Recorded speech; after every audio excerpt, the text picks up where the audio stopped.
Hey guys, today I want to talk to you about embracing fatherhood at the different stages of life. My wife Amy and I have 7 children, 2 boys and 5 girls. We love each one of them dearly. It's amazing how 2 people can have children together and have each of our children be so different from each other.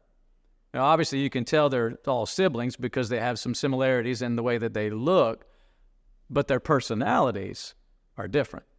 Their likes and their dislikes are different. Their giftedness is different. And it was fun to watch those differences come alive as they grew up. One of the things that my wife and I would look for in raising them was finding their talents and their interest. The Bible calls it their bent. Actually, in Proverbs chapter 22 and verse 6, the Bible says to train up a child in the way he should go, and when he is old, he will not depart from it. And that word there, to train, is to teach them. It's to give them direction and instruction. And then that phrase, in the way he should go, is literally how they should live. It's teaching them the difference between right and wrong, setting them onto the right path, and specifically, the path or the way that is appropriate for them individually. Now, obviously, there is a right path, right, as far as salvation goes and serving the Lord, and we must lead them down that path early in life, right, before the ways of the world gets their attention. But there's also a meaning here that is specific to each individual child, and that's what is called their bent. As fathers, we are to find out each of our children's bent, right, what they're good at, what they're interested in, what their talents are, and help them down that path. It could be musical talent, it could be technology or computers or science or sports or anything that they're bent towards. Now, in my family, we happen to be a musical family, so when we realized one of our sons had very good rhythm early in his life, we helped him down that path by getting him a drum set, and he actually went on to become a professional drummer for years, and he was used on the local church praise team. It's just awesome to see God using him and his talent in that way. Well, one of our daughters loved the piano, so we saw that talent in her early in life, and we bought her a keyboard, and still to this day, she plays beautifully. Others were talented on the guitar, and others in sports. They ended up playing college baseball. Others in other ways, right? But always finding what they were bent towards and then helping them down that path.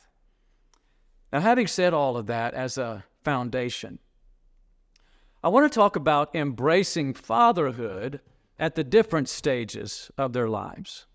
As each year would pass by, we knew that the time would come when they would spread their wings and fly. That's a very bittersweet thought. But now that they're all grown and out of the house, we find that we're very pleased and we're very thankful that they each love the Lord. And they've made wise choices in their spouses and where they live and where they attend church and what they do for work and all those very important decisions and choices that we make in life. We raise them to be what I call grown and gone, right? And able to stand on their own. And as they've grown, we have found that our relationship with them has changed. Even though we're still their parents, we've also become best friends. They all have to learn to stand on their own. They still come to us, right, from time to time with questions and for advice, but they have to make their own choices. We're here as sounding boards for them.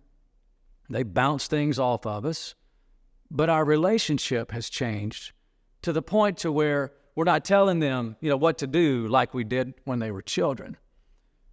We simply give them advice, and we make suggestions, and obviously we remind them of what the Bible says about that choice or that decision that they need to make. But ultimately, they're the ones, right, that has to be responsible and make their own final decisions and to be accountable to God for those decisions. And then, in most families, you become a grandparent, right? Your relationship with your child, who is now a parent themselves, it changes again. Now you have the opportunity to pour into your grandchildren the morals and the values that you poured into your own children. And hopefully, you're doing that with the permission and the support of your children who are now parents themselves.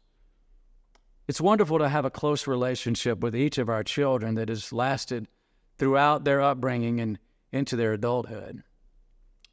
It's a very different relationship, but it's one that I love.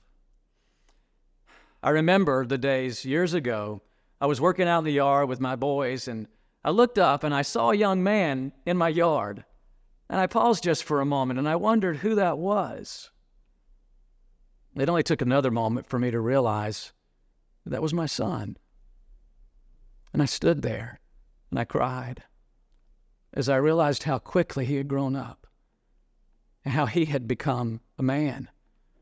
I asked myself the question standing there in the yard, how did I get here so fast? It just seems like yesterday that he was just a tiny little boy. And now he was a young man. I had this feeling of gratitude to the Lord for allowing me to raise him and to be his father. Men, listen, we need to embrace our fatherhood throughout the different stages of life, from the time that they're babies and they're toddlers and they're little children all the way into adulthood. And I'm asking you right now, don't miss it. Your boys are going to grow up faster than you think.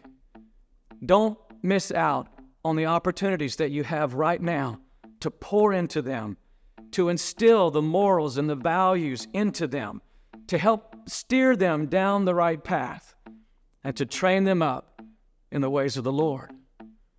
They will be grown and gone before you know it.